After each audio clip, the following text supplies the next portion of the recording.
Hello friends, कैसे हो आप सब? आपकी पढ़ाई कैसी चल रही है? आज हम लोग यूरोपियन यूनियन के बारे में जानेंगे। तो क्लास शुरू करने से पहले आपको बता दूं कि अगर वीडियो अच्छी लगे तो प्लीज इसको लाइक और सब्सक्राइब कर दीजिएगा। और अगर आपको इस क्लास का पीडीएफ चाहिए तो आप मुझे टेलीग्राम चैनल पर फॉलो करके इसका पीडीएफ भी ले सकते हैं। तो चलिए क्लास शुरू करते हैं। तो आज हम लोग यूरोपियन यूनियन के बारे में जानेंगे। तो इसकी शुरुआत 1950 से 1950 से हुआ था, जब कोयला कोयला और इस्पात इस्पात इस्पात समुदाय बनाया गया, तब इसकी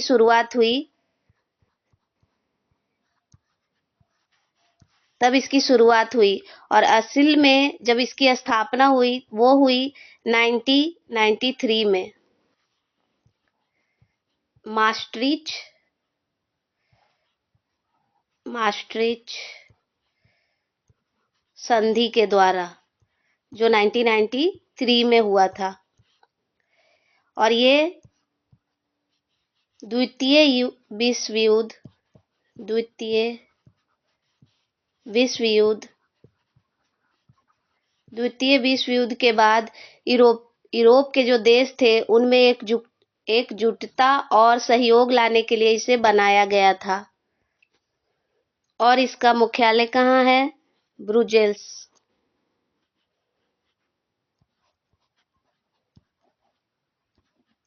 इसका मुख्यालय ब्रुसेल्स बेल्जियम में है।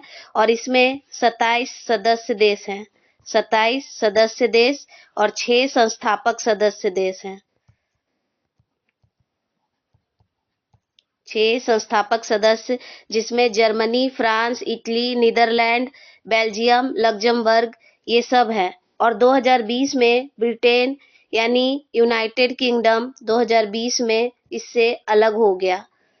और इस संस्था को 2012 में नोबेल प्राइज मिला शांति के क्षेत्र में नोबेल प्राइज भी मिल चुका है 2012 में।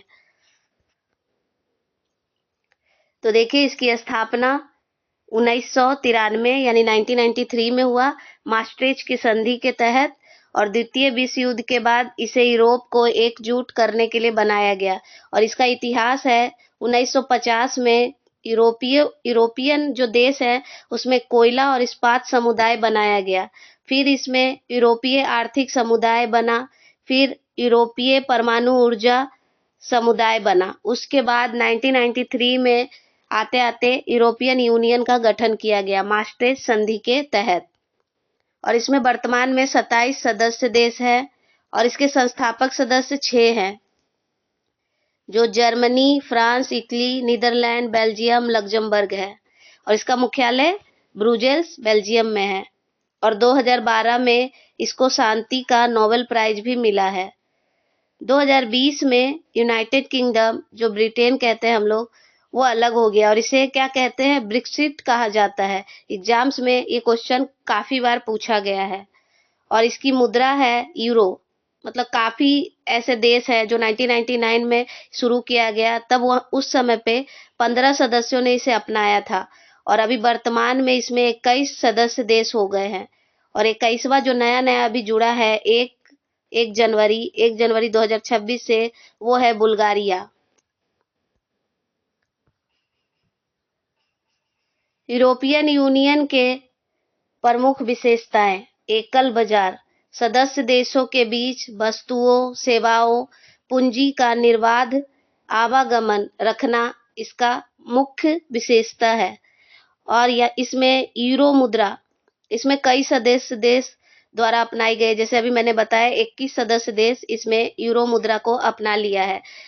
असल में 27 सदस्य देश हैं, लेकिन इनमें से 21 ऐसे देश हैं जिन्होंने अपने देश की मुद्रा यूरो को बना लिया है।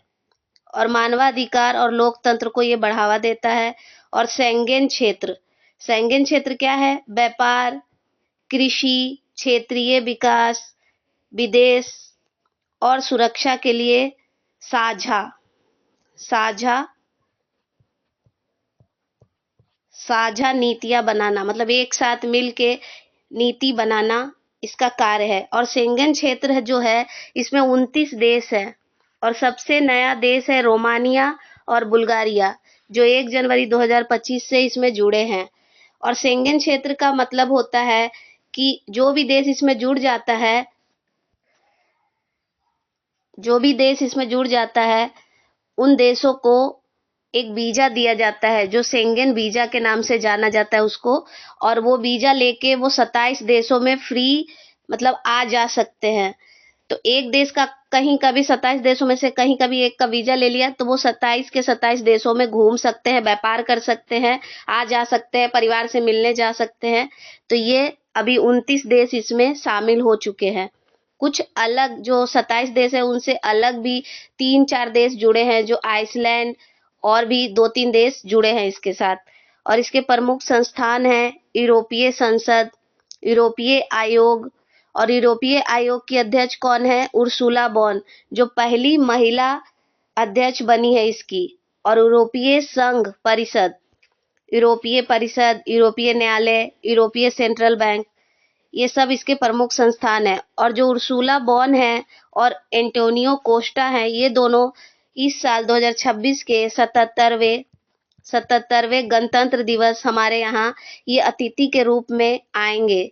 मतलब इनको आमंत्रण दिया गया है, अभी 26 जनवरी को ये आएंगे 77वें गणतंत्र दिवस पर। ये इसके यूरोपियन यूनियन के 27 सदस्य देश हैं। और ये देखिए, ये है शेंगन क्षेत्र, जिसमें 29 देश सदस्य देश है शेंगन क्षेत्र में, जैसे Austria, Belgium, Bulgaria, Germany, Greece, Hungary, Italy, ये सारे 29 देश इसमें शामिल हैं।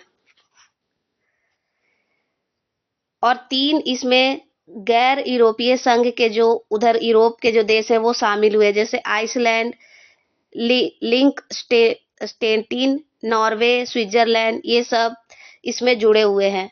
और इसकी मुख्य विशेषता क्या है?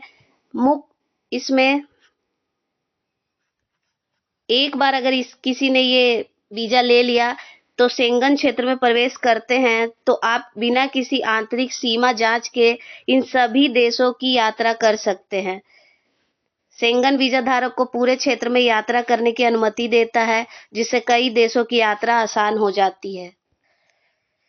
शेंगन समझौता हुआ था 1985 में और इसे यूरोपीय समझौता कहा जाता है, जिसका उद्देश्य है यूरोप में मुफ्त आवाजाही को आसान बनाना। और ये दुनिया की सबसे बड़ी मुफ्त यात्रा है।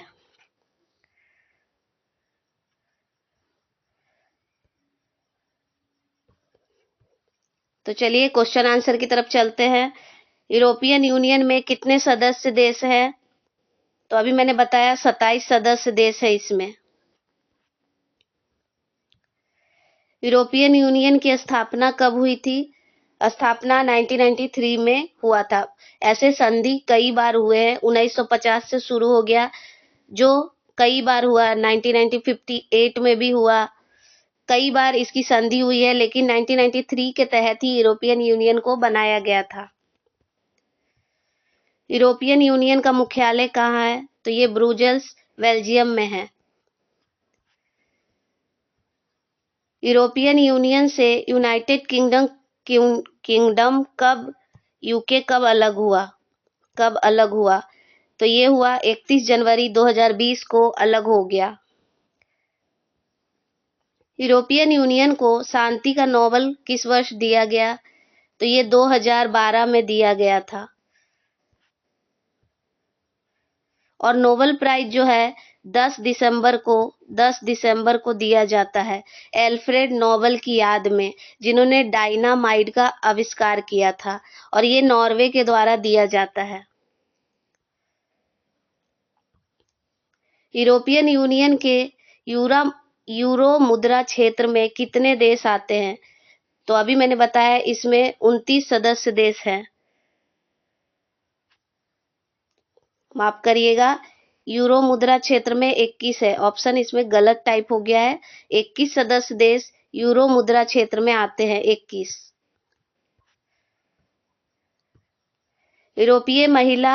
यूरोपीय आयोग की पहली महिला अध्यक्ष कौन है?